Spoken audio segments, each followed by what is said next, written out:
how can I say that? Just say it. Like, I told him in face. Tell me who he beat for the 4 titles. You I don't want to discredit a 4 division champion, but I think that in this era, it beat matters. So I wouldn't put Adrian Broner's career above a kid like Errol Spence, who only won titles in 1 division, and somebody else could say, well, Adrian Broner won titles from 130 to 147, because you have to factor in who you beat for those titles. Were they vacant titles? Was it the best guy in the division? It's a lot of things that context is important, and you know that, Fred. You can't just say, well, this guy is a 4 division champion. You have to have it in context. So was Adrian Broner? I think Adrian Broner was excellent at 130 and 135. But things after that, to me, his best victory is still DeMarco.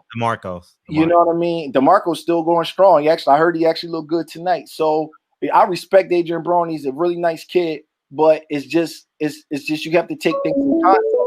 I'm not going to say that he's better than Terence Crawford or Let me get the next call, DB.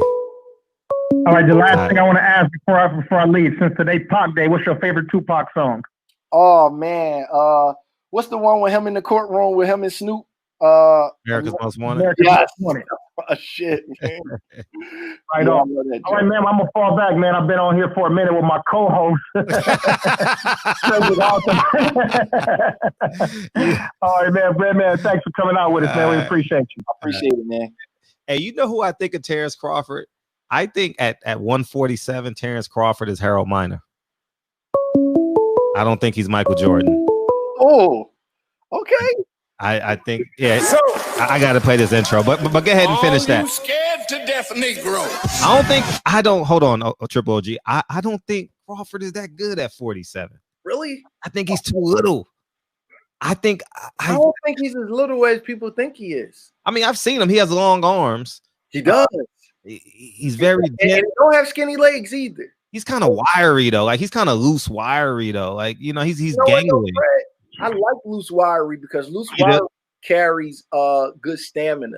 Okay. And I see you working out in the gym, and the worst feeling in the world is to be tired. Yeah, I think that his advantage is that he doesn't struggle to make weight. He's not losing anything to make weight.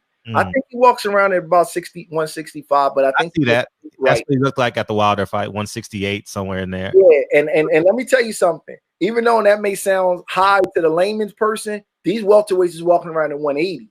Yeah, that's what Errol said, 180, 190. Yeah, so I think that he has an advantage over Errol in that way, where Errol probably cuts into some muscle where Crawford doesn't.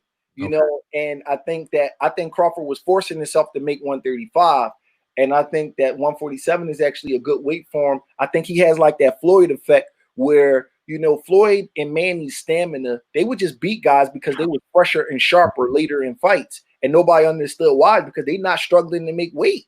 You know what I mean? And guys don't want to move up past those weights. You know what I mean? So they fighting guys that's losing 30 pounds when they losing 10. Yeah. It counts. You know what I mean? At the top level, Fred, as they say, the pebble in your foot make you fall down the mountain, man. It's the small things, man. So I don't know.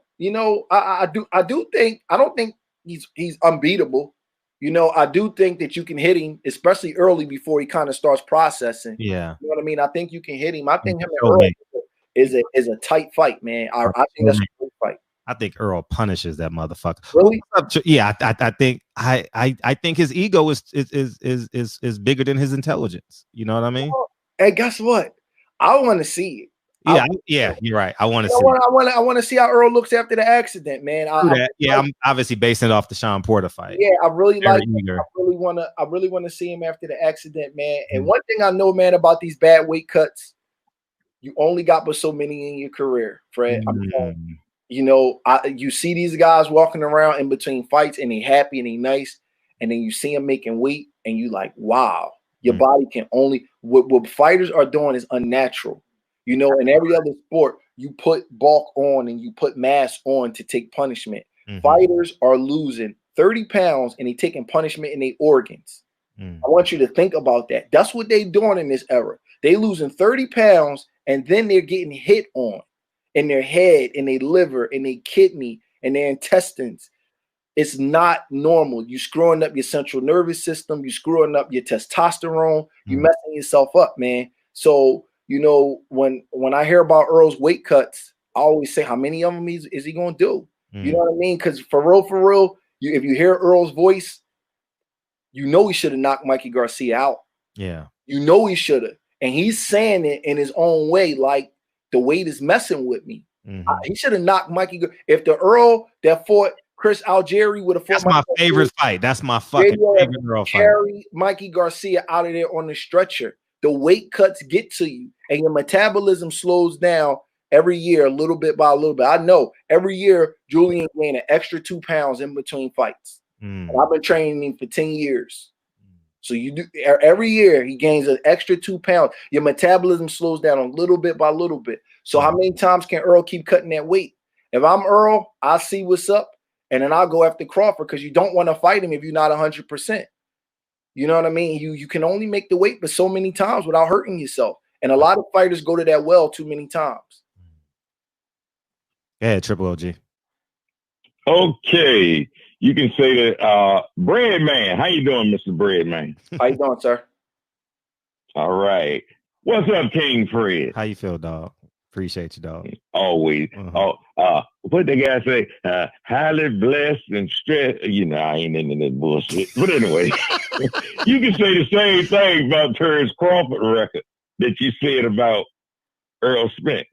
Because I can say, name me the toughest guy that Terence Crawford fought in them other 2 weight divisions. Give me 2 seconds. Go. I think Victor Postol, exactly. Felix Diaz. Victor who? Victor who? Well, you know what? Let me just say this, man. I want you to. I'm not discrediting. It sounds like a song. Them girls are, wait a minute, Mr. Postman. And the thing about, I'm not, but I think AB has fought tougher competition, even though he has lost maybe 2 or 3 of them. But AB didn't stop throwing his hands, and AB got fat as a bowling ball a few times too.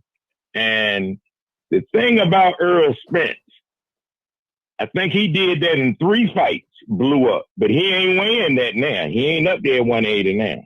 But one thing for sure, when you fight Errol Spence, you're going to be pissing blood after the fight. Oh, yeah, he go to the body. That's the real body snatcher right there. Yeah, he go to that body. He goes to that body like and I seen Sean doubling over several times. Yeah, Sean caught him early in the fight with about 4 good licks side the head. And it just showed me how Errol could take a punch. Because Errol got a big, he was talking about Mikey Garcia head. Errol got a big ass goddamn head too.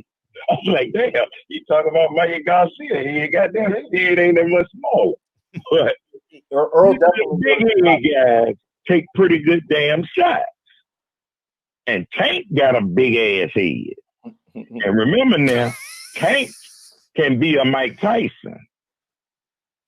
I think be like Mike Tyson. I think Gervonta Davis is a tremendous fighter. He just asked me who has the most upside, and I see that he keeps moving up in weight.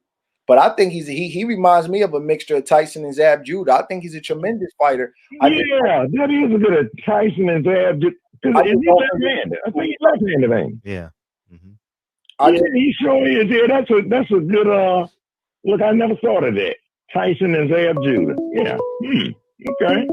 And the other thing, yes, Tyson Fury cheated in that fight, because when the doctor said